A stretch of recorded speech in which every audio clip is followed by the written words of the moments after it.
Something unusual happened at the top of Allied command. Authority shifted without ceremony.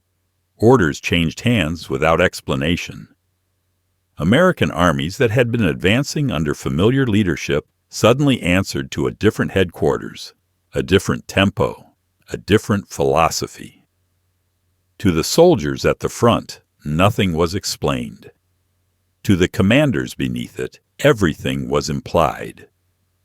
This was not a routine adjustment. It was an emergency measure taken under pressure, justified as temporary, and accepted because the alternative appeared worse. At the center of that decision stood Dwight Eisenhower, facing a situation that had already slipped beyond clean solutions. The Allied front had been torn open.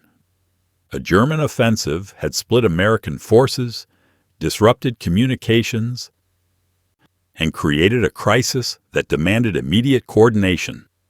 Commanders needed unity more than elegance. Geography, not doctrine, dictated the response.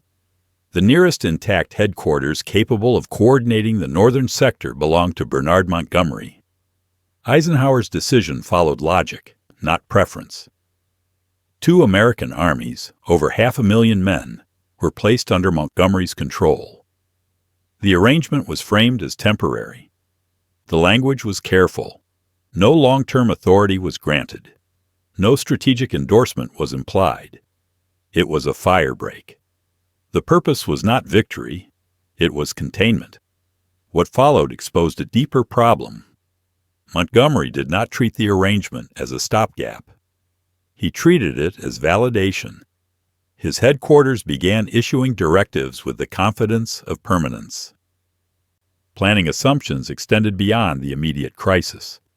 Operational priorities shifted toward methodical consolidation rather than rapid exploitation. This was not insubordination. It was an interpretation.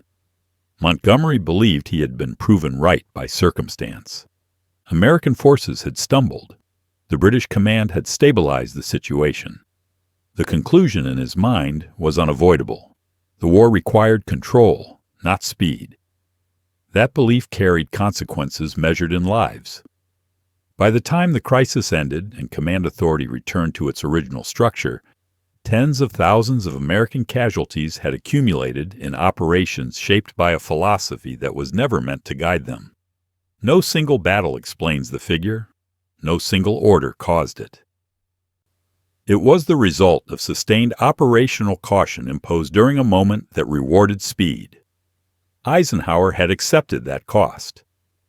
Not because he believed Montgomery's approach was superior, but because the alternative, allowing the alliance to fracture during the crisis, appeared more dangerous than accepting losses that would come from incompatible command philosophies operating under pressure. Whether that calculation was correct remains unknowable. What is certain is simpler. The decision to hand control to Montgomery was not made because it was the best way to fight. It was made because it was the least dangerous option available at that moment. The danger that followed did not announce itself. It accumulated quietly, one engagement at a time, carried by American soldiers who never knew the strategic trade that had placed them there. If you've made it this far, you're exactly the kind of person who keeps history alive. So do me one favor, tap like, so this story isn't buried. Show support by subscribing, so you don't miss the next chapter, and share this video so more people discover the truth history tried to hide. The crisis that forced Eisenhower's decision began in the early hours of December 16, 1944. German forces launched a massive offensive through the Ardennes forest, targeting a thinly defended sector of the American front. The attack achieved complete surprise. Within hours, German armored spearheads had penetrated deep into American positions, splitting the front into disconnected sectors. Communication lines were severed. Command posts were overrun. Units lost contact with their headquarters. The situation deteriorated faster than information could travel upward through the chain of command. By December 18th, the scope of the disaster was clear. The German offensive had driven a wedge between American forces north and south of the penetration. Two separate battlefields now existed where there had been one unified front. The northern sector, comprising the U.S. First Army and elements of other units, was geographically isolated from Omar Bradley's headquarters in Luxembourg. Bradley commanded the 12th Army Group, which included all American forces in the region, but his headquarters was south of the German penetration. Geography created an operational problem. Bradley could not effectively coordinate forces he could not reach directly. Communication with the northern sector required routing through multiple headquarters, introducing delays that the crisis could not afford. Eisenhower faced a coordination failure that was structural, not personal. The American command system had been designed for a unified front. The German offensive had shattered that unity. Restoring effective command required adapting to the new reality. The nearest intact headquarters with clear communication to the northern sector was Montgomery's 21st Army Group. His headquarters was positioned north of the penetration. He had direct lines to the First Army. He could coordinate the defense immediately. This was not a question of competence. It was a question of geography and timing. Eisenhower's decision followed operational necessity. On December 20th, he transferred temporary command of U.S. First Army and U.S. Ninth Army, over 500,000 American soldiers, to Montgomery's control. The arrangement was explicitly temporary. The transfer orders specified that command would revert to American control once the crisis stabilized. No permanent authority was granted. No endorsement of Montgomery's strategic vision was implied. But temporary arrangements create their own momentum. Montgomery interpreted the transfer differently than Eisenhower intended. To Montgomery, the crisis proved what he had been arguing for months. American forces required British command when situations became difficult. The temporary necessity validated his belief that methodical British control produced better results than aggressive American doctrine. That interpretation shaped how he exercised the authority granted to him. Within days, Montgomery's headquarters began operating as if the command arrangement was permanent rather than provisional. Planning documents reference future operations beyond the immediate crisis. Operational directives established patterns that assumed continued authority. The language shifted from crisis management to strategic direction. American commanders under Montgomery's temporary command noticed the shift immediately. Orders reflected Montgomery's operational philosophy: methodical preparation, careful consolidation, emphasis on certainty before action. This was not Montgomery exceeding his authority. The temporary command was real. He had legitimate control over the First and Ninth Armies. But the way he exercised that control reflected assumptions about duration that Eisenhower had not authorized. The problem was structural, not procedural. Eisenhower had granted temporary command to solve a coordination crisis. Montgomery was using that command to validate his strategic philosophy. The arrangement that was meant to be a firebreak was becoming a precedent. Coalition warfare created the conditions for this divergence. Eisenhower could not simply order Montgomery to treat the arrangement as purely temporary. Montgomery commanded British forces and answered to the British government. The command relationship between Eisenhower and Montgomery was advisory more than hierarchical. Political constraints prevented direct intervention. If Eisenhower revoked Montgomery's authority too quickly, it would suggest that British command was inadequate. That suggestion would create political consequences in London that could destabilize the alliance. So Eisenhower accepted Montgomery's interpretation temporarily. The crisis still required coordination. Montgomery was providing that coordination. Removing him before the situation stabilized would create the very chaos the command transfer was meant to prevent. But Eisenhower also understood what was developing. Montgomery was not going to relinquish authority willingly.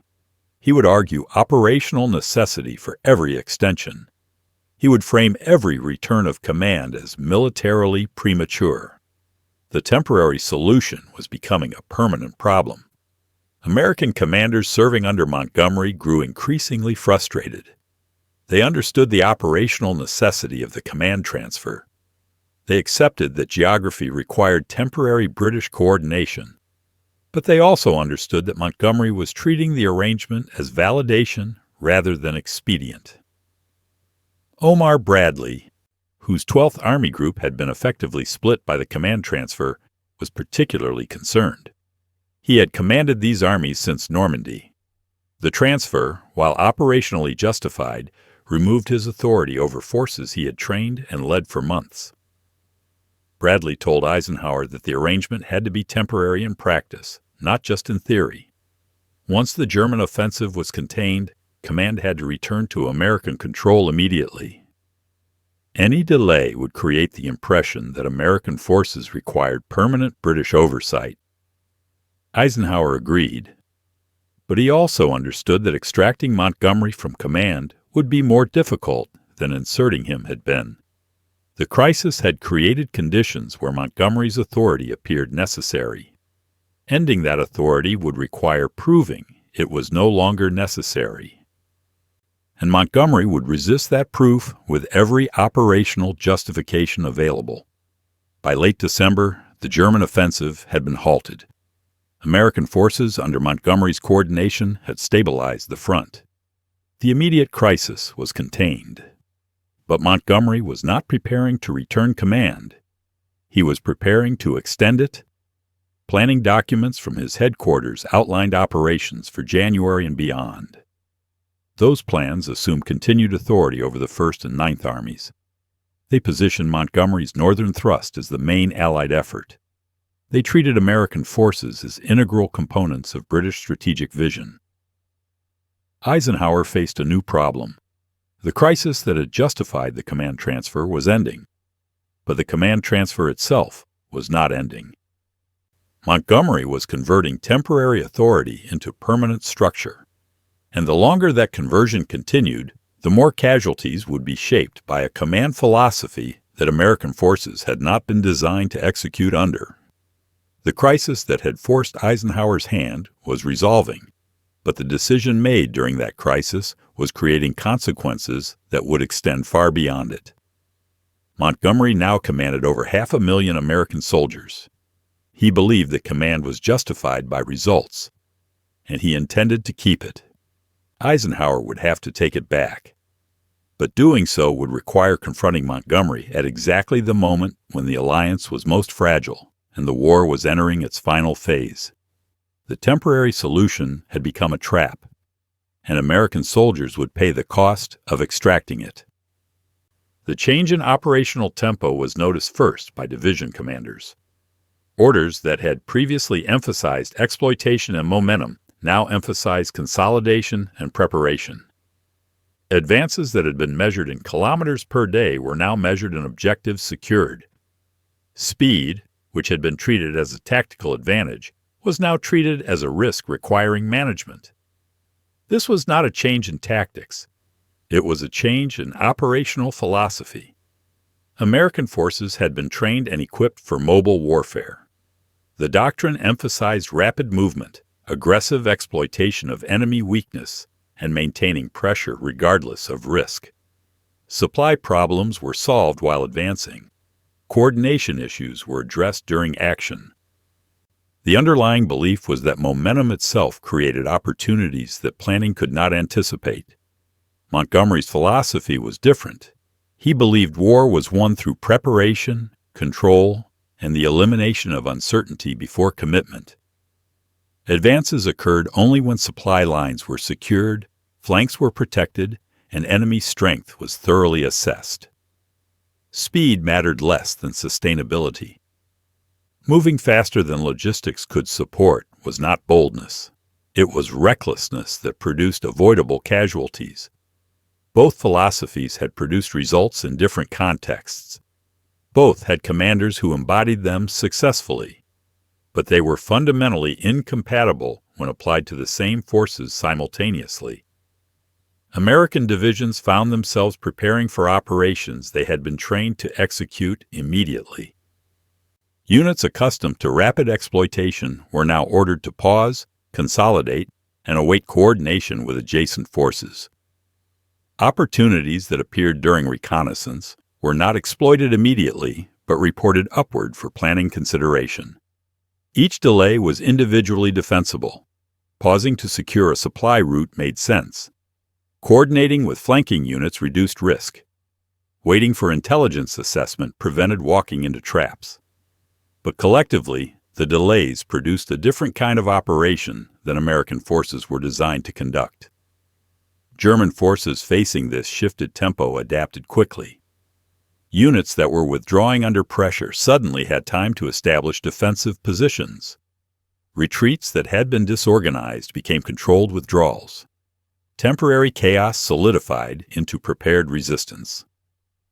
The effect was measurable in ground taken versus time elapsed. American forces under Montgomery's command were advancing, but more slowly than comparable forces operating under American command in other sectors. The difference was not dramatic, perhaps half the rate, but it was consistent. That consistency mattered because it translated directly into exposure time.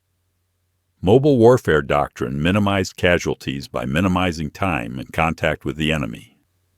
Forces moved through defensive positions too quickly for the enemy to concentrate effective fire. Withdrawing units were pursued before they could establish prepared defenses. The speed itself was protective. Methodical warfare accepted longer contact times in exchange for reduced risk during each engagement. Forces advanced only when conditions were favorable. Defensive positions were reduced systematically rather than bypassed. The thoroughness was protective, but American forces were not structured for methodical warfare. Their training, equipment, and unit organization assumed rapid movement. When that movement slowed, they remained in contact longer without the defensive advantages that methodical doctrine provided. The result was friction, not in the sense of conflict, but in the military sense of accumulated small inefficiencies that degrade performance. Artillery exchanges that would have been brief became sustained. Infantry assaults that would have exploited momentum became attacks against prepared positions. Casualties that mobile warfare avoided by movement were now absorbed through exposure. Division commanders reported this pattern to their corps commanders. Corps commanders reported it upward to Army headquarters. The reports were factual, not complaints, but the pattern was unmistakable. American casualties under Montgomery's command were higher than comparable operations under American command in similar terrain against similar enemy forces. Montgomery's staff reviewed the reports and reached different conclusions. The higher casualties reflected the difficulty of the terrain and the strength of German resistance. Methodical operations were producing steady gains with acceptable losses. Rushing forward would have produced catastrophic casualties when American forces encountered prepared German defenses without adequate preparation. Both interpretations of the same data were internally consistent. The question was, which operational philosophy better suited the forces executing it and the situation they faced? American forces had been designed for the situation they now faced. German forces were withdrawing. Supply lines were extended.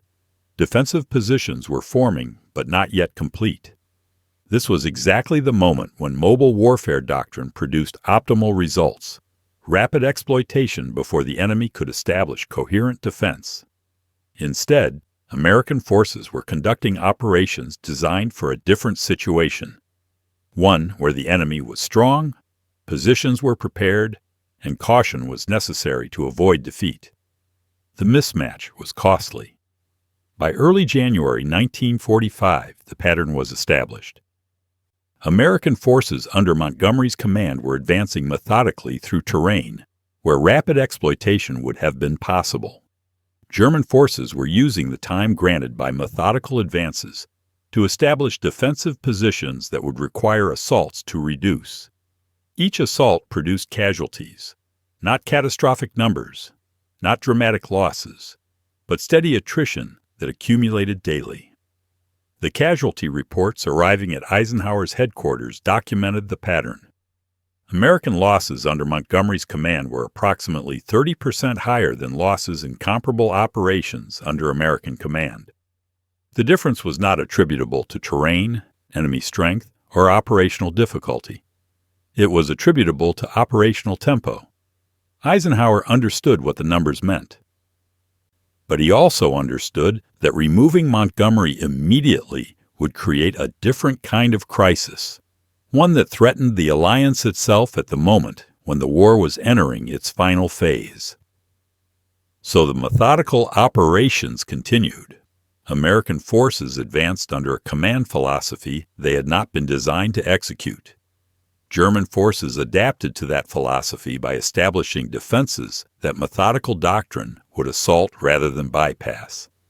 And casualties accumulated quietly, one engagement at a time, in operations that were succeeding tactically while failing to exploit the strategic opportunity that rapid movement would have created. The shift in philosophy had shifted outcomes, not dramatically, not catastrophically, but measurably. And the measure was carried by American soldiers who never knew that the operational tempo shaping their experience had been determined by a command arrangement that was never meant to be permanent. By mid-January 1945, the casualty figures had become impossible to ignore.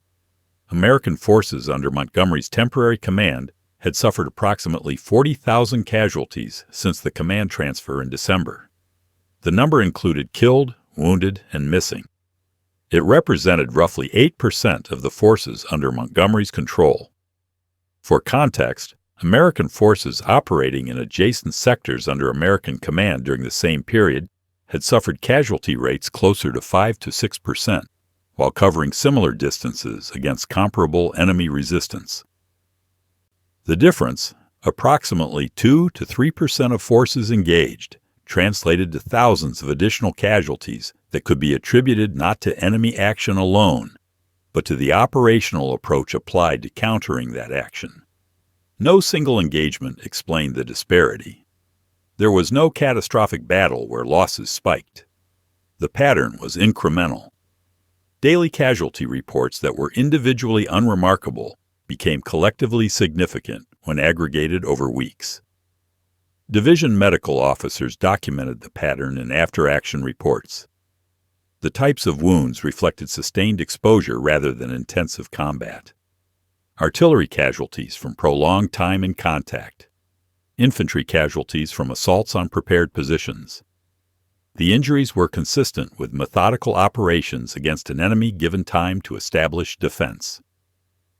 American commanders beneath Montgomery noticed what the casualty figures represented. Their forces were fighting well. Units were accomplishing objectives. But they were accomplishing those objectives through a grinding attrition that mobile warfare doctrine was designed to avoid. Omar Bradley received detailed casualty breakdowns from divisions that had been transferred to Montgomery's command. He compared those figures to divisions remaining under his 12th Army Group control. The disparity was stark. Bradley confronted Eisenhower directly. The temporary command arrangement was costing American lives. Montgomery's methodical approach was producing steady advances, but those advances were being purchased with casualties that rapid exploitation would have avoided. Bradley's argument was specific. German forces in the northern sector were not stronger than those facing American armies in the south. The terrain was not more difficult. The weather affected both sectors equally. The only variable that explained the casualty differential was operational tempo. Eisenhower reviewed the data. He could not dispute Bradley's analysis. The numbers documented what Bradley was describing. American forces under Montgomery were suffering higher casualties while advancing more slowly than American forces under American command. But Eisenhower also understood the constraints that prevented immediate action. Montgomery had been given temporary command during a crisis. That crisis had been resolved by early January. But the political cost of removing Montgomery immediately after the crisis, particularly following his inflammatory press conference, would be interpreted as punishment rather than operational adjustment. The British government was already sensitive about declining British influence over Allied strategy. Stripping Montgomery of American armies would confirm that British command was being sidelined. Churchill had made clear that maintaining some British authority over Allied operations was politically essential for post-war cooperation. Eisenhower was trapped between two costs. The operational cost of continuing Montgomery's command was measurable in casualties. The political cost of ending that command immediately was less measurable, but potentially catastrophic for alliance cohesion. He chose to accept the operational cost while working to minimize its duration. But that choice had consequences beyond the immediate casualty figures. It had consequences for loyalty. American commanders serving under Montgomery were reaching the limits of their tolerance. They had accepted the temporary command arrangement as operationally necessary during the crisis. But the crisis had ended, and they were now watching their soldiers die in operations shaped by a philosophy they believed was inappropriate for the forces executing it. Senior division commanders began expressing concerns to their corps commanders. No complaints, not insubordination, but professional assessments that the current command arrangement was producing unnecessary casualties. Those assessments traveled upward through the chain of command. By late January, multiple reports had reached Eisenhower's headquarters documenting the same pattern. American forces were suffering higher casualties under British command than under American command, and the differential was attributable to operational approach rather than enemy action or terrain. George Patton, commanding Third Army in the southern sector, was characteristically blunt in his assessment. He told Bradley that Montgomery's caution was killing Americans who should still be alive. Patton's forces, operating under aggressive doctrine, were advancing faster with lower casualties. The comparison was not subtle. Patton went further. He told Bradley that if the command arrangement became permanent, he would resign rather than serve under a structure that subordinated American forces to British operational philosophy. Patton's threat was not posturing. He believed the current arrangement was not just inefficient, it was immoral. American soldiers were dying because Montgomery refused to fight the way Americans had been trained to fight. Bradley took Patton's threat seriously. He warned Eisenhower that loyalty itself was becoming a problem. Senior American commanders had accepted temporary subordination during the crisis. They would not accept permanent subordination during normal operations. If Montgomery retained command of American armies beyond the immediate operational necessity, mass resignations were possible. Eisenhower understood what Bradley was describing. The alliance was approaching a different breaking point. Not a battlefield crisis, a command crisis. One where the cost of preserving coalition unity might exceed what American commanders were willing to pay. The casualty reports documented one cost. The warnings from Bradley documented another. Together, they created pressure that could not be ignored indefinitely. But Montgomery was not preparing to relinquish command. He was consolidating it. His headquarters continued planning operations that assumed continued authority over 1st and 9th Armies. Those plans positioned the Northern Thrust as the main Allied effort into Germany. They treated American forces as permanent components of British strategic vision. When Eisenhower questioned the assumption of continued command, Montgomery responded with operational arguments. The forces were working well together. Coordination had been established. Disrupting that coordination by transferring armies back to American command would create the very inefficiency the temporary arrangement had been designed to prevent. Montgomery's logic was internally consistent, but it ignored the broader context. The temporary arrangement had been accepted because the crisis demanded immediate coordination. The crisis had ended. The justification for the arrangement had expired. Yet casualties continued accumulating under an operational philosophy that was never meant to guide American forces permanently. By late January, the situation was untenable.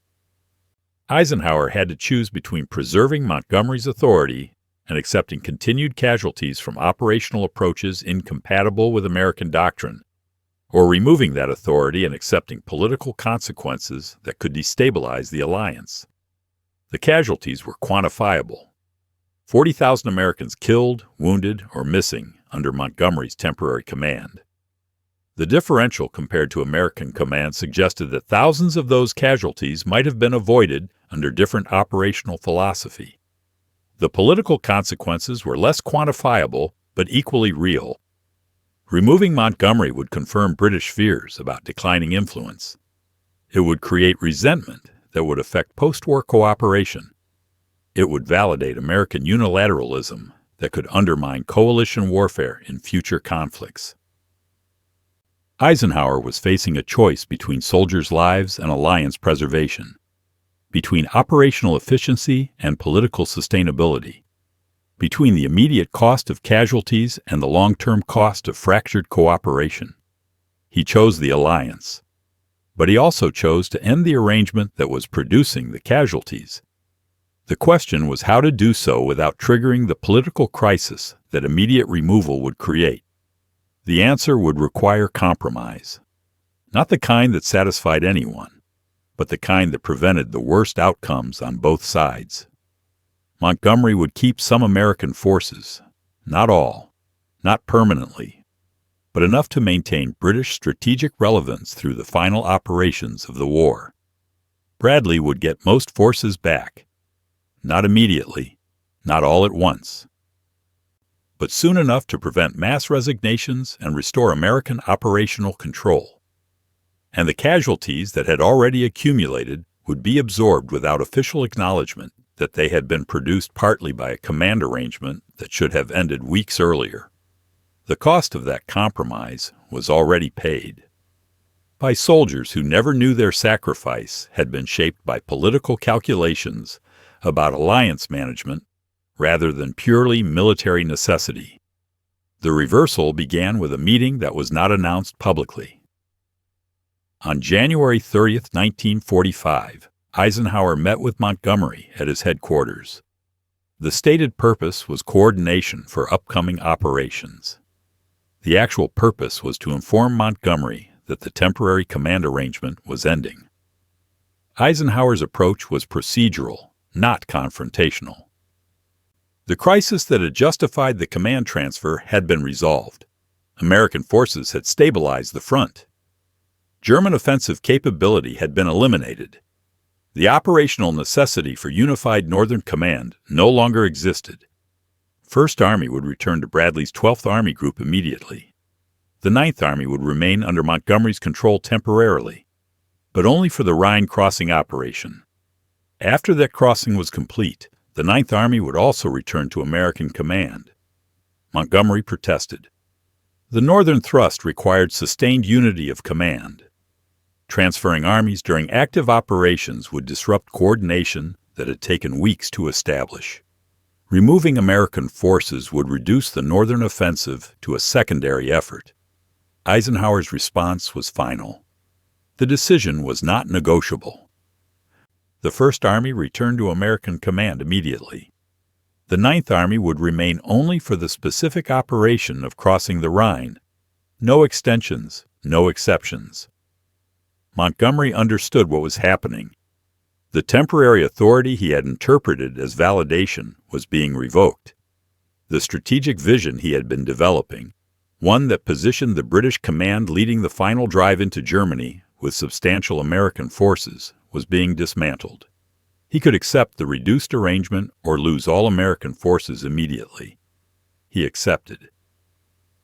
On February 1, 1945, command of the First Army officially transferred back to Omar Bradley's 12th Army Group. Over 300,000 American soldiers who had been operating under Montgomery's direction for 6 weeks returned to American command. The transfer was presented as an operational adjustment, not a rebuke. Official statements emphasized successful coordination during the crisis and ongoing cooperation for future operations. No mention was made of casualties. No assessment compared operational outcomes under different command structures. But the message was clear to everyone involved. The experiment of placing American armies under British command had ended. It would not be repeated. Bradley was satisfied with recovering First Army, but he remained concerned about the Ninth Army remaining under Montgomery, even temporarily. He told Eisenhower to establish clear timelines for return. He warned that Montgomery would find reasons to extend his authority if given any ambiguity. Eisenhower agreed to specific limitations. The Ninth Army would support Operation Plunder, Montgomery's Rhine crossing, and then return to American command regardless of subsequent operations. No operational justification would extend that timeline. Montgomery spent February and March preparing for the Rhine crossing. The operation was characteristically thorough. Massive artillery preparation, airborne divisions dropping behind German lines, engineering units pre-positioned for immediate bridge construction. The Ninth Army's role was substantial. American forces would form the southern prong of the assault. Their performance would be critical to the operation's success. But Montgomery's staff made a critical error. Planning documents for operations beyond the Rhine continued to reference the Ninth Army as if its assignment to British command was permanent rather than temporary. Future operations assumed American forces would remain integrated into Montgomery's northern thrust. American officers noticed. They reported it to Bradley. Bradley reported it to Eisenhower with a warning. Montgomery was not planning to return to the Ninth Army. He was planning to argue operational necessity for continued command once the Rhine was crossed. Eisenhower told Bradley the issue would be handled after the crossing was complete. On March 23, 1945, Operation Plunder began. The assault succeeded. Montgomery's meticulous planning produced a textbook river crossing. Casualties were moderate. Objectives were achieved. The northern route into Germany was open. American newspapers noted that George Patton's Third Army had crossed the Rhine the day before with fewer casualties and less preparation. The comparison was unflattering to Montgomery's elaborate operation, but it also proved something important. The Rhine could be crossed rapidly without Montgomery's methodical approach. After the crossing, Montgomery's staff submitted plans for advancing into northern Germany. Those plans assumed continued command of the Ninth Army. Montgomery argued that removing the Army now would disrupt operations already underway, that the encirclement of the Ruhr industrial region required sustained unity of command. Eisenhower had been waiting for exactly this argument. On April 1, 1945, he informed Montgomery that the Ninth Army would return to American command within days. The Rhine crossing was complete. The operation that had justified temporary British command of American forces was finished. Montgomery protested to Churchill. This decision would cripple the northern offensive.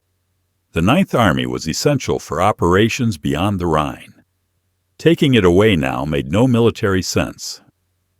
Churchill did not intervene. The political cost of fighting this battle was too high. British influence over Allied strategy had been declining since D-Day.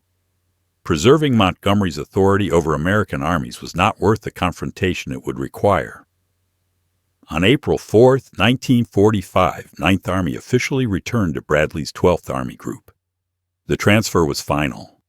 Montgomery would command only British and Canadian forces for the remainder of the war.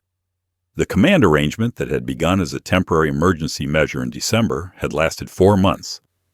During that period, approximately 40,000 American casualties had been absorbed in operations conducted under Montgomery's methodical operational philosophy. No official assessment compared those casualties to what might have occurred under American command.